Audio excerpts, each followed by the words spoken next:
नमस्कार दोस्तों। स्वागत है आपका तिवारी एकेडमी में। दोस्तों, आज हम जानेंगे कक्षा 6 के सामाजिक विज्ञान में इतिहास के अध्याय 9 के बारे में। इतिहास का अध्याय 9, जिसका शीर्षक है व्यापारी, राजा और तीर्थ यात्री। तो चलिए बिना देर किए शुरू करते हैं इस वीडियो को और समझते हैं इस अध्याय को और जानते हैं कि इसमें कौन सी रोचक जानकारियां दी हुई हैं। सबसे पहले पढ़ते हैं इस बॉक्स को जिसमें यह शीर्षक लिखा है बाजार में घूमती जगिनी।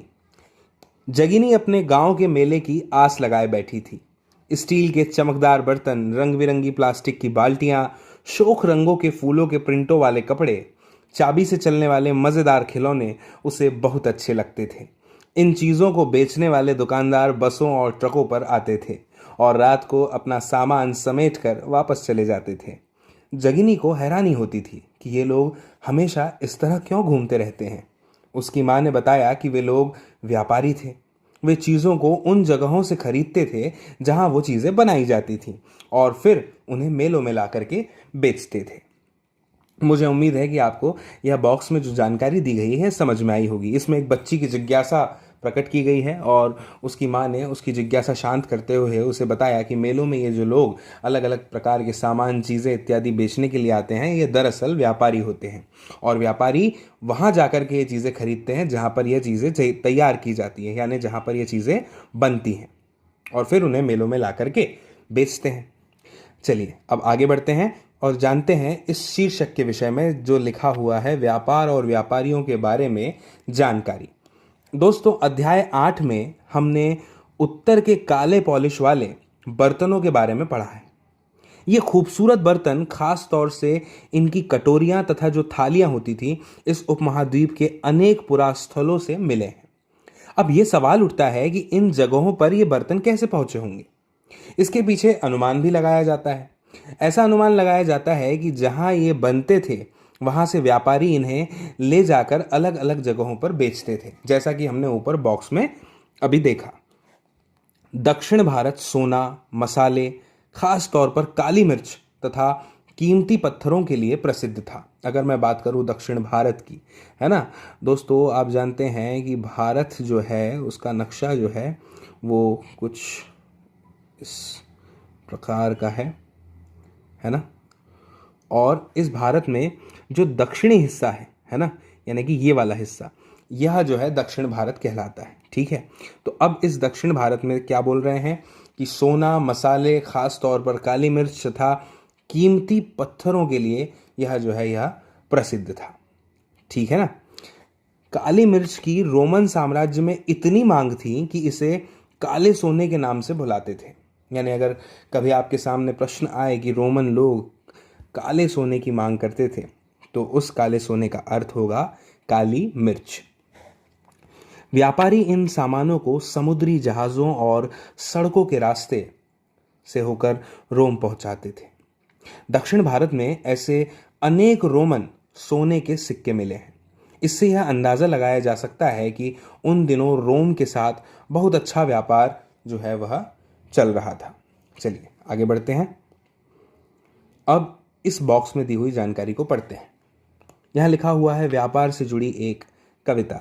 एक कविता या उस कविता का अर्थ हिंदी में जो हमें व्यापार की जानकारी देगी और व्यापारियों की। नीचे लिखी कविता में पूर्वी समुद्र तट पर स्थित पुहार पत्तन पर लाए जाने वाले माल का वर्णन मिलता है। चलिए जानते हैं। समुद्री जहाज़ों पर लाए गए तेज तर्रार घोड़े, गाड़ियों पर काली मिर्च की गठरियाँ, हिमालय से मिले रत्न और सोना, दक्षिण की पहाड़ियों से चंदन की लकड़ियाँ, दक्षिणी सागर के मोती और पूर्वी सागर के मूंगे, गंगा और कावेरी की फसलें, श्रीलंका से आए खाद्यान्न, म्यांमार के बने मिट्टी के बर्तन और दुर्लभ कीमती आयात। व्यापारियों ने कई समुद्री रास्ते खोज निकाले।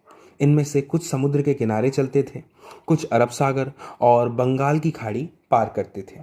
नाविक मानसूनी हवा का फायदा उठाकर अपनी यात्रा जल्दी पूरी कर लेते थे।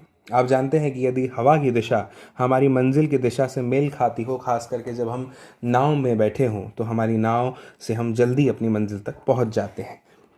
वे अफ्रीका या अरब के पूर्वी तट से इस उपमहाद्वीप के पश्चिम तट पर पहुंचना चाहते थे, तो दक्षिणी पश्चिमी मानसून के साथ चलना पसंद करते थे। इन लंबी यात्राओं के लिए मजबूत जहाज़ों का निर्माण किया जाता था। इसके बाद है समुद्र तटों से लगे राज्य। इस उपमहाद्वीप के दक्षिणी भाग में बड़ा तटीय प्रदेश है। इनमें बहुत से पहाड़, पठार और नदी के मैदान हैं। नदी के मैदानी इलाकों में कावेरी का मैदान सबसे ज़्यादा उपजाऊ है। ठीक है ना, आप ये बात याद रखेंगे दोस्तों कि नदियों का जो मैदानी इलाका है उसमें सबसे ज़्यादा जो उपजाऊ मैदान है वो कावेरी का है। मैदानी इलाकों तथा तटीय इलाकों के सरदारों और राजाओं के पास धीरे धीरे काफ़ी संपत्ति और शक्ति हो गई। संगम कविताओं में मुवेंदार की चर्चा मिलती है। मुवेंदार मतलब क्या? ये एक तमिल शब्द है जिसका अर्थ तीन मुखिया है। इसका प्रयोग तीन शासक परिवारों के मुखियाओं के लिए विशेष रूप से किया गया है। अब ये कौन थे? ये थे चोल, चेर तथा पांड्य, जो करीब 2300 वर्ष पहले यानी कि 2300 साल पहले दक्षिण भारत में काफ़ी शक्तिशाली माने जाते थे। इन तीनों मुखियाओं के अपने दो दो सत्ता केंद्र थे, यानी जहाँ से ये अपनी सत्ता संभालते थे इनके प्रत्येक के पास दो दो सत्ता केंद्र होते थे। इनमें से एक तटीय हिस्से में यानी तट के पास और दूसरा अंदरूनी हिस्से में यानी बीचों बीच हुआ करता था। इस तरह 6 केंद्रों में से 2 बहुत महत्वपूर्ण थे। एक चोलों का पत्तनपुहार या कावेरीपट्टिनम और दूसरा पांड्यों की राजधानी मदुरै। ये मुखिया लोगों से नियमित कर के बजाय उपहारों की मांग करते थे। इन्हें नियमित कर नहीं चाहिए था, इन्हें उपहार चाहिए थे। कभी कभी ये सैनिक अभियानों पर भी निकल पड़ते थे और आसपास के इलाकों से शुल्क वसूल कर लाते थे। यानी कि कभी कभी ये अपने विभिन्न प्रकार के सैनिक अभियानों पर चल पड़ते थे और उसी में आगे बढ़ते हुए ये कई सारे उपहार यानी कि शुल्क वसूल कर करके लाते थे। इनमें से कुछ धन वे अपने पास रख लेते थे और बाकी जो अपने समर्थक लोग हैं उनके नाते, रिश्तेदारों, सिपाहियों तथा कवियों के बीच में बांट देते थे। अनेक संगम कवियों ने उन मुखियाओं की प्रशंसा में कविताएं लिखी हैं, जो उन्हें कीमती जवाहरात, सोने, घोड़े, हाथी, रथ या सुंदर कपड़े दिया करते थे। अब जो उन्हें उपहार देगा उसकी प्रशंसा में तो वह कविता लिखेंगे ही लिखेंगे। इसके लगभग 200 वर्षों के बाद पश्चिम भारत में सातवाहन नामक राजवंश का प्रभाव बढ़ गया। कौन सा राजवंश? सातवाहन। सातवाहनों का सबसे प्रमुख राजा हुआ गौतमी पुत्र श्री सातकर्णी। उसके बारे में हमें उसकी मां गौतमी बलश्री द्वारा दान किए एक अभिलेख से पता चलता है। वह और अन्य सभी सातवाहन शासक दक्षिणापथ के स्वामी कहे जाते थे। दक्षिणापथ का शाब्दिक अर्थ दक्षिण की ओर जाने वाला रास्ता होता है। आप जानते हैं दक्षिण का मतलब तो दक्षिण दिशा से है और पथ का अर्थ होता है रास्ता, तो दक्षिणापथ मतलब दक्षिण की ओर जाने वाला पथ यानी कि रास्ता। पूरे दक्षिणी क्षेत्र के लिए भी यही नाम प्रचलित था। श्री सातकर्णी ने पूर्वी, पश्चिमी तथा दक्षिणी तटों पर अपनी सेनाएं भेजी। इसके ऊपर एक फिल्म भी बनी है, यदि कभी आपने देखी हो या नहीं भी देखी तो आप देखना। उस फिल्म का नाम है गौतमी पुत्र सातकर्णी। चलिए आगे बढ़ते हैं। रेशम मार्ग की कहानी। कीमती, चमकीले रंग और चिकनी मुलायम बनावट की वजह से रेशमी कपड़े अधिकांश समाज में बहुमूल्य माने जाते हैं। रेशमी कपड़ा तैयार करना एक जटिल प्रक्रिया है। रेशम के कीड़े से कच्चा रेशम निकालकर सूत कताई होती है और फिर उससे कपड़ा बुना जाता है।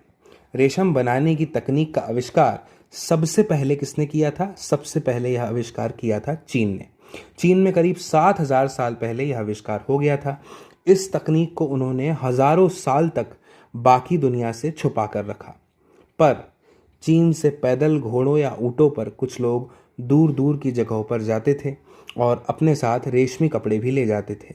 जिस रास्ते से ये लोग यात्रा करते थे वह रेशम मार्ग यानी कि सिल्क रूट के नाम से प्रसिद्ध हो गया। कभी कभी चीन के शासक ईरान और पश्चिमी एशिया के शासकों को उपहार के तौर पर रेशमी कपड़े भेजते थे। यहाँ से रेशम के बारे में जानकारी और भी पश्चिम की ओर फैल गई, यानी और पश्चिम दिशा की ओर यहाँ से जो है रेशम के बारे में जानकारियाँ फैल गई।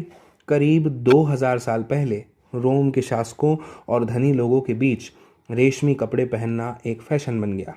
इसकी कीमत बहुत ही ज़्यादा होती थी, क्योंकि चीन से इसे लाने में दुर्गम पहाड़ी और रेगिस्तानी रास्तों से होकर जाना पड़ता था। यही नहीं, रास्ते के आसपास रहने वाले लोग व्यापारियों से यात्रा शुल्क भी मांगते थे। इसमें सिल्क रूट तथा उसकी शाखाओं को भी दिखाया गया है। कुछ शासक इसके बड़े बड़े हिस्सों पर अपना नियंत्रण करना चाहते थे। ऐसा क्यों करना चाहते थे? क्योंकि इस रास्ते पर यात्रा कर रहे व्यापारियों से उन्हें कर यानी कि टैक्स वसूल और शुल्क तथा तोहफों के जरिए लाभ मिलता था। इसके बदले ये शासक इन व्यापारियों को अपने राज्य से गुजरते वक्त लुटेरों के आक्रमणों से सुरक्षा भी देते थे। सिल्क रूट पर नियंत्रण रखने वाले शासकों में सबसे प्रसिद्ध अगर कोई थे तो वो थे कुषाण। सिल्क रूट पर नियंत्रण रखने वाले शासकों में सबसे प्रसिद्ध कौन थे दोस्तों? कुषाण थे। करीब 2000 साल पहले मध्य एशिया तथा पश्चिमोत्तर भारत यानी पश्चिमी उत्तर भारत पर इनका शासन था। किनका? कुषाणों का। पेशावर और मथुरा इनके दो मुख्य शक्तिशाली केंद्र थे। किनके? कुषाणों के।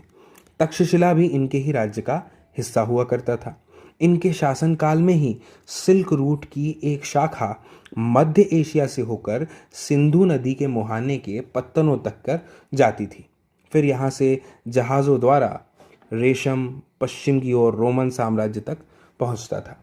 इस उपमहाद्वीप में सबसे पहले सोने के सिक्के जारी करने वाले शासकों में कुषाण थे। सिल्क रूट पर यात्रा करने वाले व्यापारी इनका उपयोग किया करते थे। अब आगे देखते हैं बौद्ध धर्म का प्रसार। कुषाणों का सबसे प्रसिद्ध राजा कनिष्क था। उसने करीब 1900 साल पहले शासन किया। उसने एक बौद्ध परिषद का गठन किया। बौद्ध परिषद यानी जिसमें एकत्र होकर विद्वान महत्वपूर्ण विषयों पर विचार विमर्श करते हैं। बुद्ध की जीवनी, बुद्ध चरित्र के जो रचनाकार कवि हैं जिनका नाम था अश्वघोष, वह कनिष्क के दरबार में ही रहते थे। अश्वघोष जो कि बुद्ध चरित्र के रचनाकार हैं तथा अन्य बौद्ध विद्वानों ने अब संस्कृत में लिखना शुरू कर दिया था। इस समय बौद्ध धर्म की एक नई धारा महायान का भी विकास हुआ दोस्तों। अब इसकी दो मुख्य विशेषताएं थी महायान की। पहले मूर्तियों में बुद्ध की उपस्थिति सिर्फ कुछ संकेतों के माध्यम से दर्शाई जाती थी। मिसाल के तौर पर उनकी निर्वाण प्राप्ति को पीपल के पेड़ की मूर्ति द्वारा दर्शाया जाता था, पर अब बुद्ध की प्रतिमाएं बनाई जाने लगी। इनमें से अधिकांश मथुरा में तो कुछ तक्षशिला में बनाई जाने लगी। दूसरा परिवर्तन बोधिसत्व में आस्था को लेकर आया। बोधिसत्व उन्हें कहते हैं जो ज्ञान प्राप्ति के बाद एकांतवास करते हुए ध्यान साधना कर सकते थे। बोधिसत्व किसे कहते हैं?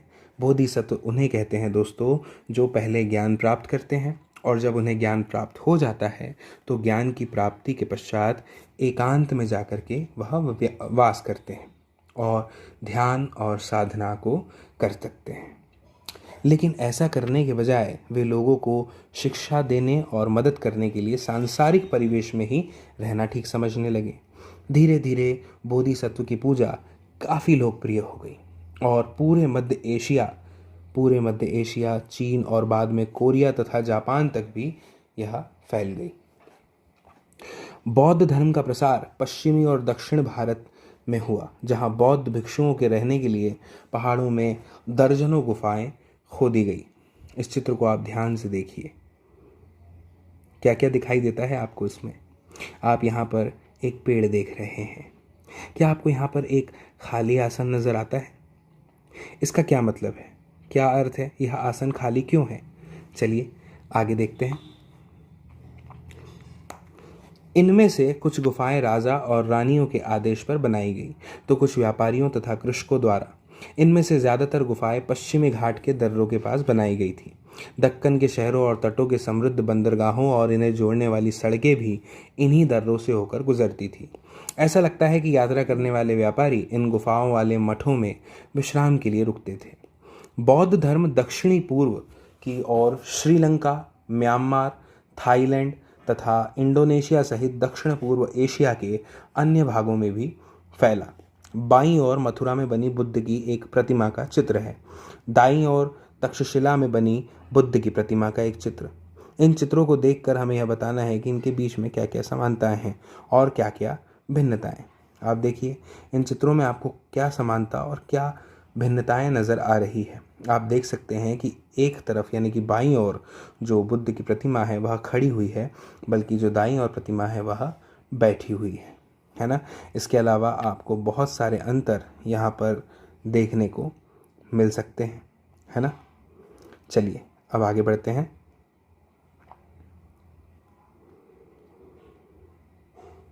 थेरवाद नामक बौद्ध धर्म का आरंभिक रूप इन क्षेत्रों में कहीं अधिक प्रचलित था।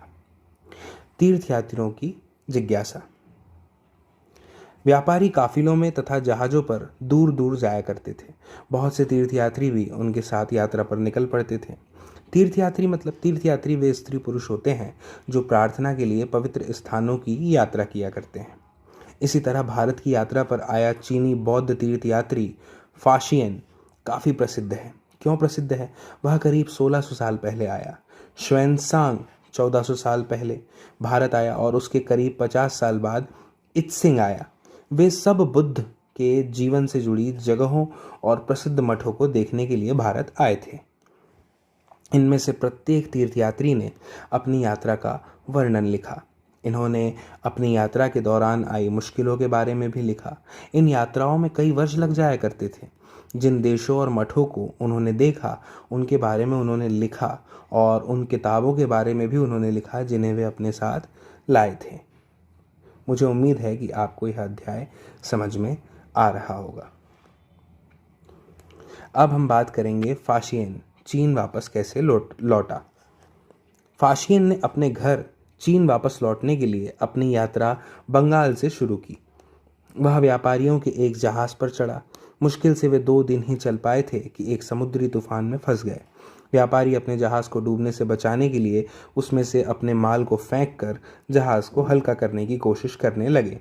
फाशियन ने भी अपने सामान को तो फेंक दिया, पर अपनी उन पांडुलिपियों और बुद्ध की मूर्तियों को नहीं फेंका जिन्हें उसने अपनी भारत यात्रा के दौरान संकलित की थी।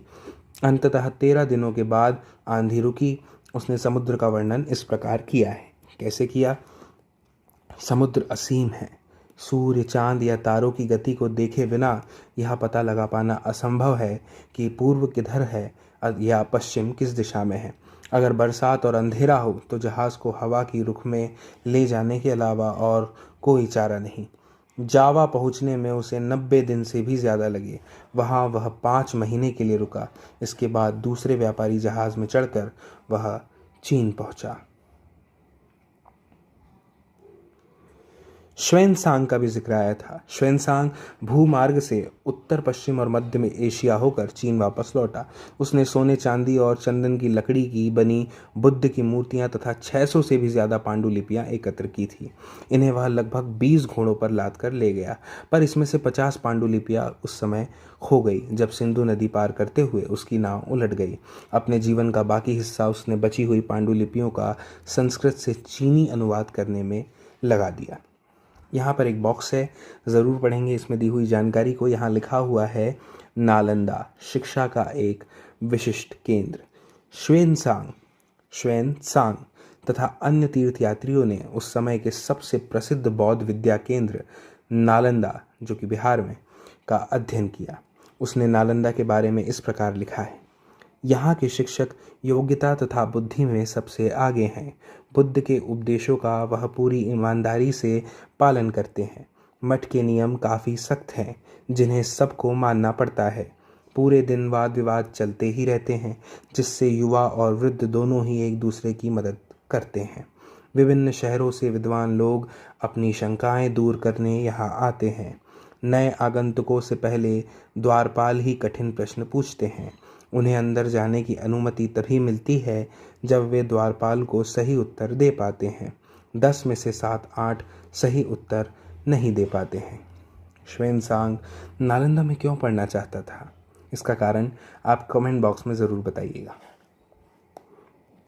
अगला शीर्षक है भक्ति की शुरुआत। इन दिनों देवी देवताओं की पूजा का चलन भी शुरू हुआ। बाद में हिंदू धर्म की यह प्रमुख पहचान बन गई।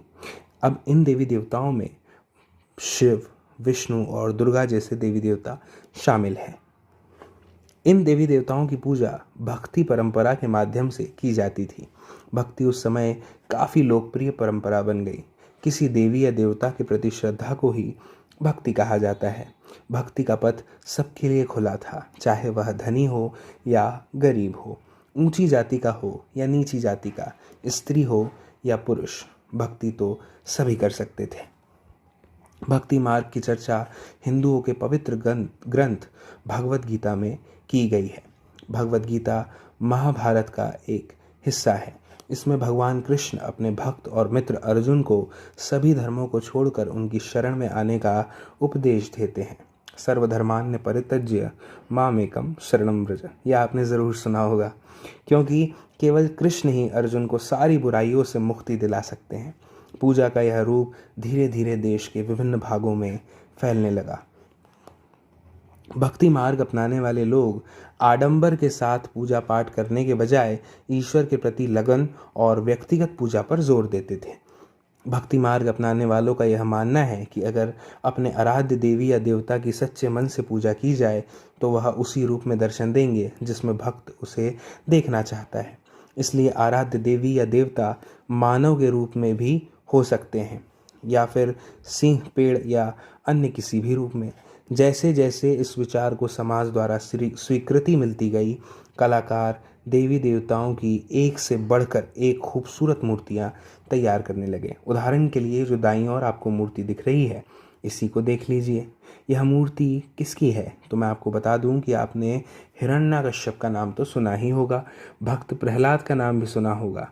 वराह के रूप में विष्णु, एरन मध्य प्रदेश की यह शानदार मूर्ति विष्णु के वराह रूप की है। पुराणों के अनुसार जल में डूबी पृथ्वी को बचाने के लिए विष्णु ने वराह का रूप धारण किया था। यहाँ पृथ्वी को एक स्त्री के रूप में दर्शाया गया है। अब आगे बढ़ते हैं और जानते हैं भक्ति के विषय में यह जानकारी। भक्ति दोस्तों, भक्ति भज शब्द से बना हुआ एक शब्द है जिसका अर्थ होता है विभाजित करना या हिस्सेदारी। इसका अर्थ यह है कि भक्ति भगवान और भक्त के बीच परस्पर एक अंतरंग संबंध है। भक्ति भगवत या भगवान के प्रति झुकाव है। भगवत का एक अर्थ यह भी है जो अपने ऐश्वर्य तथा सुख को भक्तों के साथ बांटता है। यानी भक्त या भगवत अपने देवी देवता के भग का हिस्सेदार होता है। एक भक्त द्वारा लिखी गई एक कविता। अधिकांश भक्ति साहित्य हमें यही बताते हैं कि धन, ऐश्वर्य या ऊंचे पद के जरिए कभी ईश्वर से आत्मीयता नहीं बन सकती। करीब 1400 साल पहले शिव भक्त अप्पार द्वारा तमिल में लिखी एक कविता का यह एक अंश है। अप्पार एक वेल्लाल था जिसका जिक्र हमने अध्याय 8 में किया था कि वेल्लाल क्या होता है। चलिए इस कविता को पढ़ते हैं जो अप्पार ने लिखी है। नष्ट होते अंगों वाला कुष्ठ रोगी, ब्राह्मणों की नज़र में निचली जाति का व्यक्ति, कूड़ा करकट बटोर कर अपनी जीविका चलाने वाला इंसान, अगर ये लोग भी गंगा को अपनी जटाओं में छिपा लेने वाले शिव के दास बन जाएं तो मैं उनकी आराधना करूँगा क्योंकि वे मेरे ईश्वर समान हैं। यानी कि इस कविता में दोस्तों आप देख सकते हैं कि यहाँ पर कहा जा रहा है कि जो व्यक्ति भक्ति करेगा भगवान की, वह भी ईश्वर के समान ही है क्योंकि वह भगवान के ऐश्वर्य का जो है, सुख का जो है भागीदार है, हिस्सेदार है। भक्ति शब्द का अर्थ अभी हमने यही देखा था। देवी देवताओं का विशेष सम्मान होता था, इसलिए विशेष जगहों पर ही इनकी मूर्तियों को रखा जाता था। इन स्थानों को ही मंदिर कहते हैं। अध्याय 11 में हम इन मंदिरों के बारे में पढ़ेंगे। भक्ति परंपरा में चित्रकला, शिल्पकला और स्थापत्य कला के माध्यम से अभिव्यक्ति की प्रेरणा दी गई है। अब इस बॉक्स में देखते हैं क्या दिया हुआ है। हिंदू इसका शीर्षक है। हिंदू शब्द इंडिया शब्द की तरह ही सिंधु या इंडस से निकला है। यह शब्द अरबों तथा ईरानियों द्वारा उन लोगों के लिए उपयोग किया जाता था जो सिंधु नदी के पूर्व में रहते थे। यही शब्द उनके धार्मिक विश्वास तथा सांस्कृतिक परंपराओं के लिए भी प्रयुक्त होता था। अब यह जानकारी पढ़ते हैं। करीब 2000 साल पहले पश्चिमी एशिया में ईसाई धर्म का उदय हुआ था। दोस्तों, आपने अलग अलग धर्मों के बारे में सुना होगा, हिंदू, मुस्लिम, सिख, ईसाई। इसमें ईसाई धर्म के बारे में भी आपने सुना होगा। तो ईसाई धर्म का जो उदय है वह आज से 2000 साल पहले पश्चिमी एशिया में हुआ था। ईसा मसीह, इनका भी नाम आपने सुना होगा। ईसा मसीह का जन्म बैथलहम में हुआ, जो उस समय रोमन साम्राज्य का एक हिस्सा था। कौन से साम्राज्य का? रोमन साम्राज्य का। ईसा मसीह ने स्वयं को इस संसार का उद्धारक बताया। उन्होंने दूसरों को प्यार देने और उसी तरह दूसरों पर विश्वास करने का उपदेश दिया। आप जानते हैं दोस्तों कि कोई भी धर्म जो है वह हमेशा अच्छी शिक्षा देता है ना।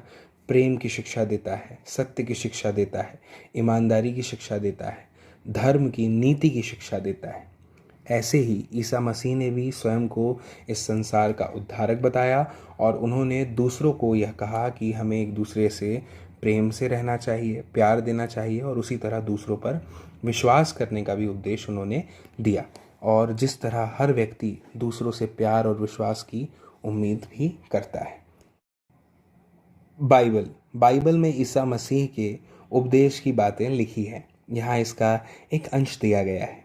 धन्य है वे लोग जो धर्म और न्याय के लिए भूखे प्यासे रहते हैं, उनकी कामनाएं पूरी होंगी। जो दयालु हैं वे धन्य हैं, क्योंकि उन्हें दया मिलेगी।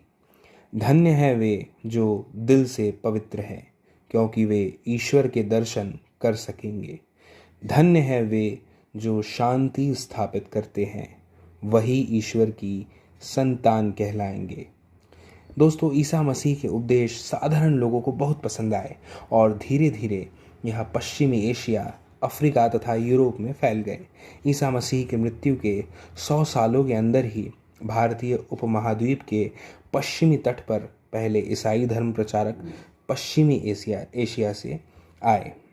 केरल के ईसाइयों को सीरियाई ईसाई कहा जाता है, क्योंकि संभवतः वे पश्चिम एशिया से आए थे। वे विश्व के सबसे पुराने ईसाइयों में से एक है। दोस्तों, मुझे उम्मीद है कि यह अध्याय आपको समझ में आ रहा होगा। आइए अब हम देखते हैं कुछ महत्वपूर्ण तिथियां। रेशम बनाने की कला की खोज लगभग 7000 साल पहले की गई। चोल, चेर तथा पांड्य लगभग 2300 साल पूर्व के। रोमन साम्राज्य में रेशम की बढ़ती मांग लगभग 2000 साल पहले की बात है। कुषाण शासक कनिष्क का जिक्र हमने इस अध्याय में किया। यह लगभग 1900 साल पहले यानी 1900 वर्ष पहले की बात है। फाशियन का भारत आगमन लगभग 1600 वर्ष पहले की बात है। और श्वेनसांग का भारत यात्रा, अप्पार की शिव स्तुति की रचना लगभग 1400 साल पहले की बात है। मुझे उम्मीद है कि यह अध्याय आपको समझ में आया होगा। और अगर यह अध्याय आपको समझ में आया, यह वीडियो आपको पसंद आया, तो कृपया इस वीडियो की लिंक को शेयर करें, अपने दोस्तों के साथ, परिजनों के साथ, मित्रों के साथ साझा करें। और जल्दी मिलते हैं नेक्स्ट वीडियो में। तब तक के लिए नमस्कार।